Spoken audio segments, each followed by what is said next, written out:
Bonjour et bienvenue au résumé du module 6, les outils de gestion de risque, où, entre autres, on va parler de la matrice de risque. Pour cela, faites une réflexion. Pensez que les risques sont une partie inhérente à tous les projets.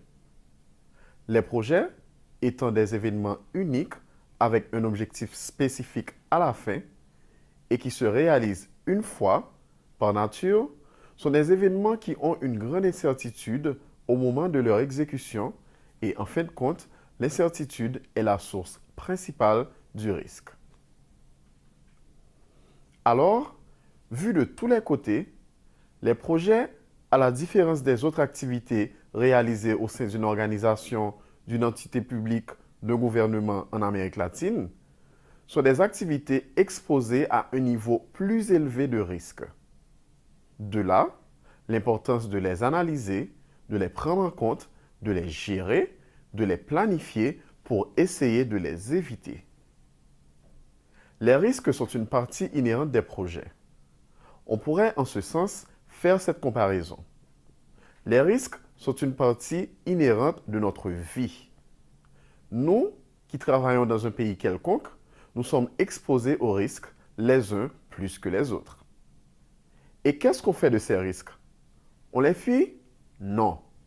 Normalement, on essaye de les analyser, de les comprendre, de les planifier et de planifier des actions qui permettent de les mitiger. Et c'est justement ce que l'on doit faire dans le projet.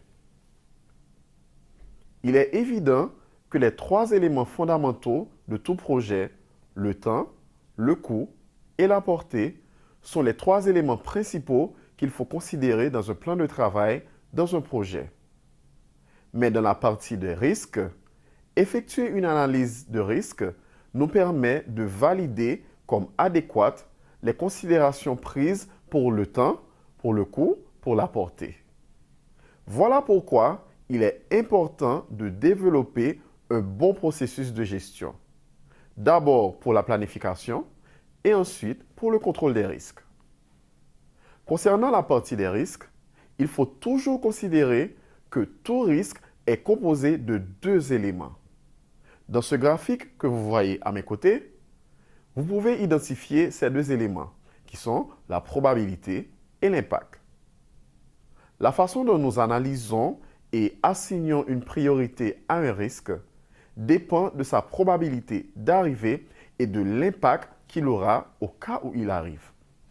Plus la probabilité et l'impact sont élevés, comme vous voyez dans le graphique, plus il faut donner de la priorité à ce risque et le prendre en compte au moment de faire une planification.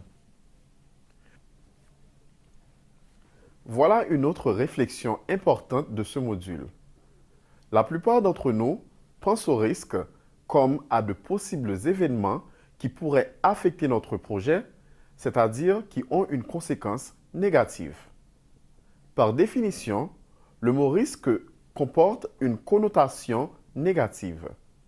Cependant, dans le processus de gestion des risques, il faut prendre en compte deux risques, aussi bien les risques négatifs que les risques positifs. Laissez-moi faire une petite distinction.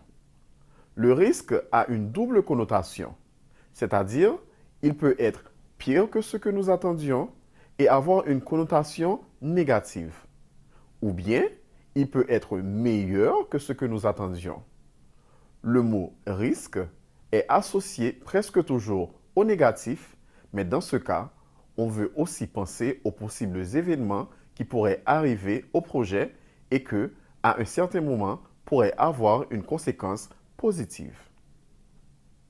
Mais pour ne pas nous confondre et essayer de faire une analyse des deux parties, on va appeler les premiers des menaces et les autres des opportunités. Bien que nous allons nous concentrer davantage sur les risques négatifs, sur les menaces.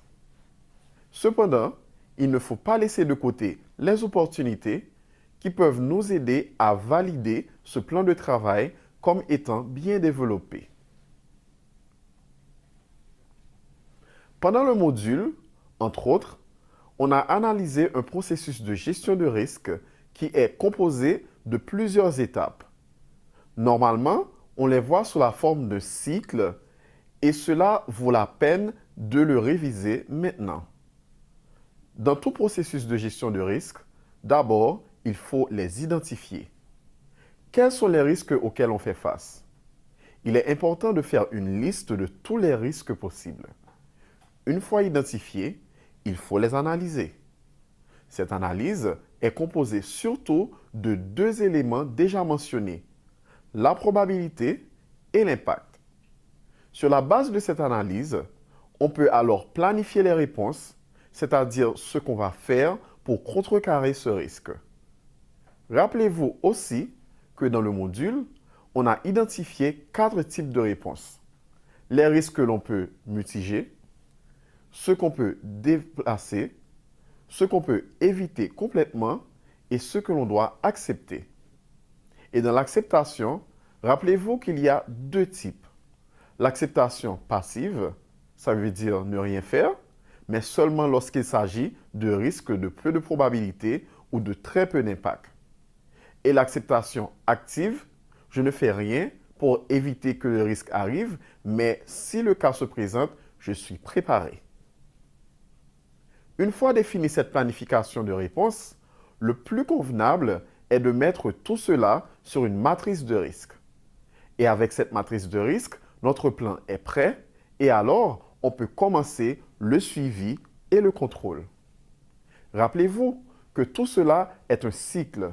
Il est probable que du suivi et du contrôle, on retourne à nouveau à l'identification de quelques risques supplémentaires. Quelques risques que probablement on ne peut pas identifier ou on n'a pas pu identifier dans le processus initial de planification. C'est un cycle continu et itératif et il faut le faire tout au long du processus de planification et par la suite pendant l'exécution du projet. C'est très important d'exécuter ce cycle.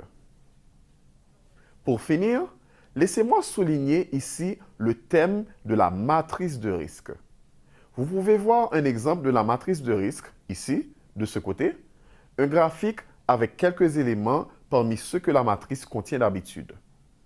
De la même façon qu'on l'a dit dans le résumé du module précédent, que la matrice des acquisitions représente l'élément de base, la partie où toute l'information pour prendre des décisions est concentrée, cette matrice de risque remplit plus ou moins le même objectif. Concentrer en un seul lieu toute l'information relative au risque pour que, sur cette base, on puisse prendre des décisions et faire le suivi du projet.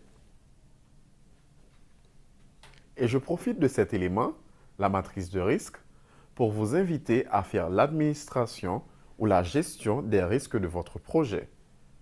Commencez toujours par la définition d'une matrice de risque avec les éléments dont on vient de parler. Commencez toujours avec un projet simple tel qu'il a été recommandé auparavant. Ne commencez pas avec un projet trop compliqué. Commencez avec un projet que vous avez maintenant. De là, vous pouvez commencer à comprendre le comportement des risques et après, vous continuez avec un projet plus compliqué selon les apprentissages pour développer correctement la matrice des risques. Merci de votre attention et on se verra au module suivant.